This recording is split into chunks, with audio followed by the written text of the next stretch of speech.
That which the Gnostic seeks from God is sincerity in servanthood and performance of the right of lordship. Bismillahirrahmanirrahim. Assalamualaikum warahmatullahi wabarakatuh. Alhamdulillah. Alhamdulillahilladzi khalaqallahu al-'abdan syakuran li'ubudiyati ala sidqi wal qiyami bihaqqi huquqil rububiyyati. Asyhadu an la ilaha illallah wa asyhadu anna Muhammad abduhu wa rasuluh. Allahumma shalli ala sayyidina Muhammad wa ala alihi wa ashabihi wa man tabi'ahu ila yaumil qiyamah. Hikmah ke-80 berkata Imam Ibnu Athaillah Sekandari rahimahullah, nafa'ana bi ulumihi wa asrarih. Matlubul 'arifina minallahi sidqu fil 'ubudiyyati wal qiyamu bi huquqir rububiyyati. Yang artinya yang diminta seorang arif dari Allah adalah ketulusan dalam beribadah dan pemenuhan hak-hak Tuhannya. Baik, penjelasan dari hikmah ini bahwasannya yang diminta oleh orang arif, orang yang ma'rifat ini lebih tinggi daripada yang diminta oleh orang selainnya. Ya. Sebelumnya jika kita belum sampai memahami, jadikan pengetahuan. Mudah-mudahan Allah memberikan pemahaman kepada kita. Baik itu ahli ibadah, zahid maupun alim, ya. Jadi yang diminta lebih tinggi, ya, daripada orang selainnya, baik itu ahli ibadah, zahid maupun alim. Hal itu dikarenakan yang diminta oleh orang arif atau ma'rifat hanyalah sebagaimana bisa, ya, bisa menjadi hamba, sebenar-benarnya hamba, yaitu bagaimana bisa tulus dalam beribadah dan menghambakan diri, yakni dengan memperhatikan etika penghambaan, berakhlak dengan akhlak hamba dan melaksanakan hak-hak Allah. Artinya menjadi Abdullah, hakul Abdullah, ya, hamba Allah sebenar-benarnya. Hak-hak Allah itu adalah bersyukur atas karunia-Nya. Nah, ini hak-hak Allah. Ya, bersabar atas musibahnya. Ya, memuji orang-orang yang memusuhinya, menjadikan penolong orang-orang yang menolongnya. Bertawakal kepadanya, merasa diawasinya atau muraqabah, berdiri di hadapan pintu, ya, pintunya sambil mengenakan pakaian tawadu, ya. Artinya ada hak-hak Allah yang perlu dipatuhi oleh orang-orang arif ini, ya. Yakni seperti bersabar ketika diuji atau menerima ketika diberikan ujian atau musibah, dan merasa diawasi, ya, oleh Allah, ya.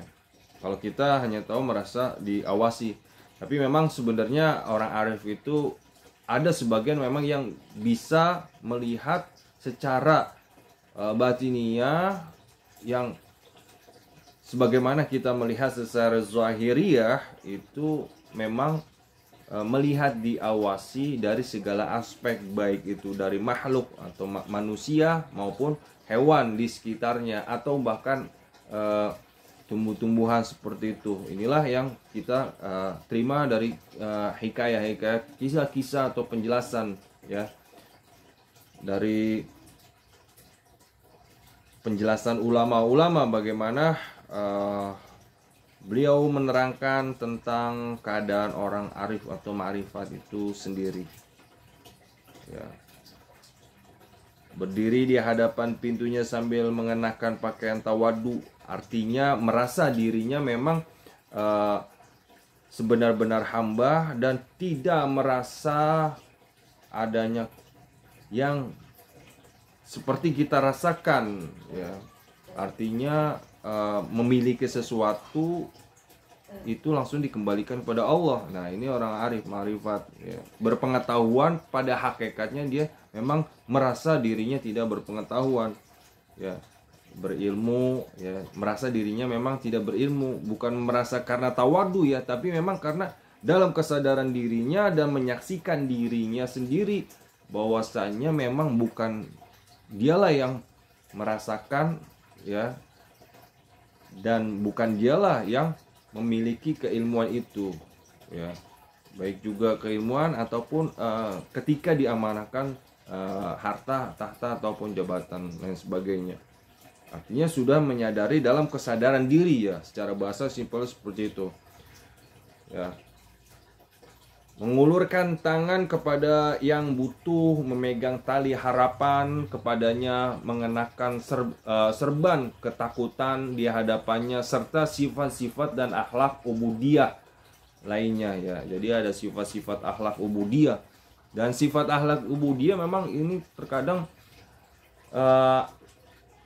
terjadi pada orang arif, ya. Orang arif dimana ketika dia perintahkan, ya, oleh atasannya, dia bisa saja taat. Nah, akan tetapi taatnya itu atas persetujuan Allah. Artinya ada koneksi tentang hamba dan Robnya, ya. Bagaimana caranya, wallahu alam, itu orang arif yang lebih mengetahui. Dia juga bisa taat kepada temannya, patuh sama temannya, ya. Kepatuhannya ini didasarkan atas izin Allah, ya. Jadi ada koneksi juga memang yang diketahui oleh orang arif itu, bagaimana caranya dia bisa taat dengan seizin Allah, gitu. Dan dia juga bisa taat, ya, sama pimpinannya itu juga karena atas seizin Allah, ya. Artinya dengan seizin, ketaatannya itu dengan seizin, bukan karena keinginan atau hawa nafsunya mengharapkan katakanlah naik jabatan ataupun imbalan dari makhluk itu sendiri, ya. Artinya ketaatannya itu terlepas dari hal-hal tersebut. Nah, inilah sifat akhlak ubudiyah. Nah, dan ada juga hak-hak Allah yang perlu kita ketahui kepada diri kita, ya. Nah, dan di sini dijelaskan bahwasanya hak-hak Allah itu, Allah punya hak untuk dicintai, karena tidak ada yang patut dicintai melebihi kecintaannya kepada Allah. Itu yaitu mencintai Allah dengan sebenar-benarnya. Artinya apa?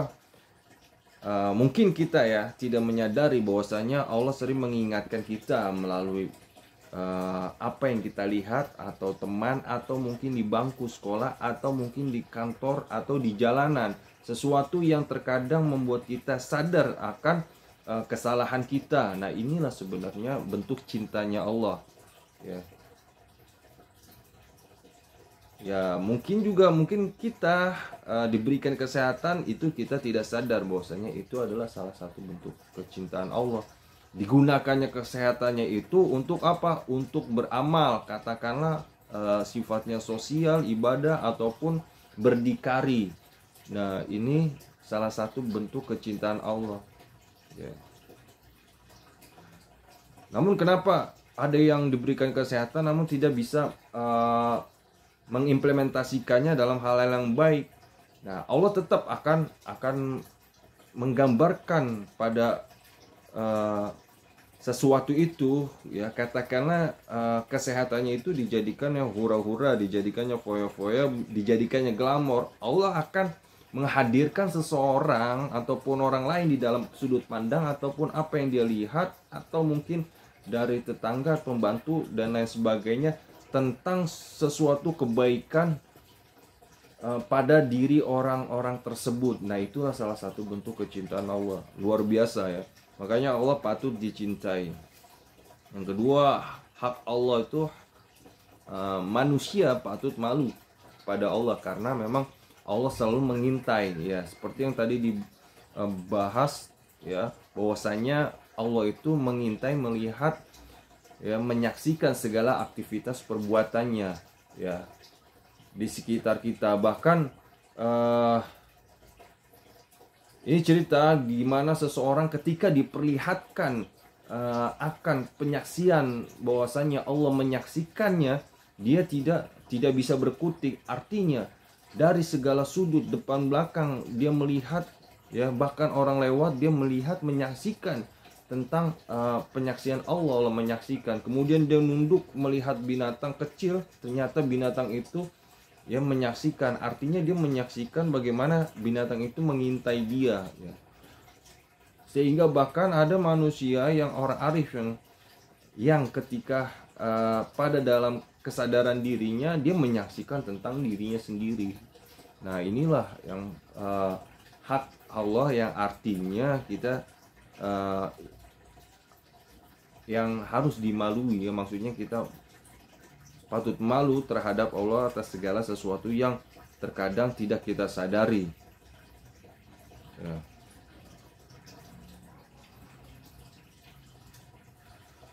Baik, kita lanjutkan. Siapa yang tulus dalam mengerjakan itu semua berarti ia telah menunaikan segala kewajiban yang dibebankan Allah kepadanya. Contoh, memenuhi hak Tuhan secara lahir adalah dengan taat secara lahir, merokobah secara batin, dan selalu merasakan kehadirannya dalam dirinya. Nah, itulah tadi kita sebutkan ya, dua pertama, Allah patut dicintai, kemudian kita patut malu kepada Allah ya, artinya ada Al-Hayyu ya. Kemudian juga Allah patut diagungkan, disembah. Bagaimana ketinggian Allah ya, yang patut kita sembah karena diri kita diciptakan ini memang ditujukan untuk itu ya, sebagai hamba. Dan disinilah hak Allah dimana ya kita harus patuh kepadanya. Artinya menyembah itu dalam kesadaran diri itu, selain kita ibadah sholat, puasa, zakat, dan lain sebagainya ya, menyembah ke dalam kesadaran diri dengan artian mengenal Allah pada makhluk yang lainnya ya, menjaga kelestarian alam. Artinya sangat luas ya masalah ubudiyah ini, jangan diartikan spesifik atau minim sekali ya. Belajar menuntut ilmu itu pun bukti penghambaan kita ya untuk mengenal Allah, karena Allah itu butuh dikenal ya. Dan untuk mengenal Allah itu amatlah luas ya. Artinya dibutuhkan keilmuan yang banyak yang perlu kita pahami. Dan sebenarnya kalau kata orang arif itu tidak bisa dipahami oleh akal, tapi bisa diterima oleh akal dan dipahami oleh hati atau batin atau basyariyah ya. Artinya sifatnya akal itu, otak kita itu untuk membenarkan apa yang kita lihat secara zahir ya. Dan yang membenarkan itu sebenarnya hati ya. Artinya domir ya, domir yang nanti masuknya ke hidayah ya. Namun ada juga yang tidak bisa membenarkan, namun bisa menerima kenyataan dalam analisis ilmiah ya, sekalipun hatinya menolak. Nah, artinya seperti itu, artinya tertutupnya hidayah. Nah, hikmah di atas menjelaskan bahwa seorang arif hanya meminta dua perkara tanpa memperhatikan keuntungan diri. Artinya orang-orang arif ya, atau orang-orang ma'rifat memisahkan antara tujuan dan keuntungan diri dalam permintaan mereka. Nah, Sementara itu yang lain tidak pernah memisahkan antara keuntungan dengan tujuan. Artinya terkadang kalau kita sendiri sebagai orang-orang awam ini melakukan segala sesuatunya ada pamrih ya, ada tujuan ya. Nah, berbeda dengan orang arif ya. Artinya kalau orang-orang kayak kita mungkin ya itu bekerja karena sekedar mengharapkan gaji atau beramal sekedar mengharapkan pahala atau belajar sekedar mendapatkan nilai tinggi ya, dan lain sebagainya, hal seperti itu ya kan. Lain halnya dengan orang arif ya, belajar karena ingin mengenal sosok yang dicintainya dan masuk ke dalam penghambaan diri, beribadah karena memang kewajiban atas haknya yang patut ya disembah, artinya hak Allah patut disembah gitu. Nah, ini orang arif. Bekerja ya dalam kesadaran diri karena apa? Karena menjunjung perintah Allah ya, karena memang ada dosa yang tidak bisa dihapus dengan doa ataupun ya ataupun zakat, dan bisa dihapus oleh kerjaan itu sendiri.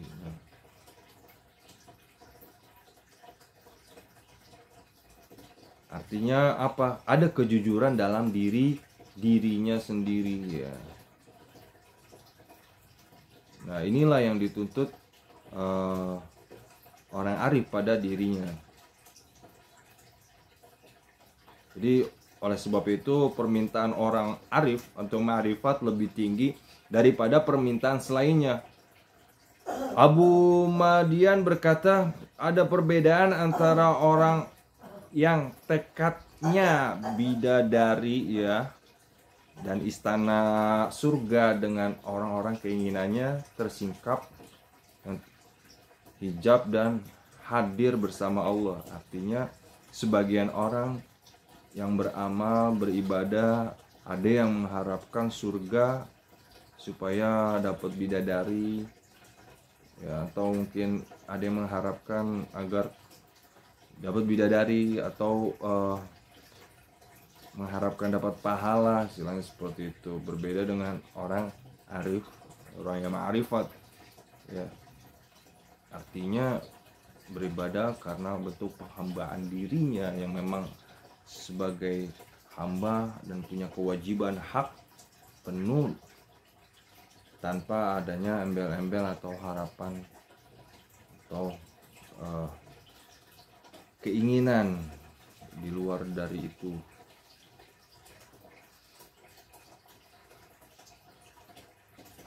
Ya, artinya jika kita belum bisa memahami tentang penjelasan ini, setidaknya kita bisa menjadikan ini pengetahuan, karena kita dihadapkan dengan berbagai macam orang, di mana memang nantinya kita akan melihat sesosok orang yang berbeda-beda, dan disinilah kita butuh pengetahuan ya, agar bisa memahami dan tidak salah paham terhadap orang tersebut.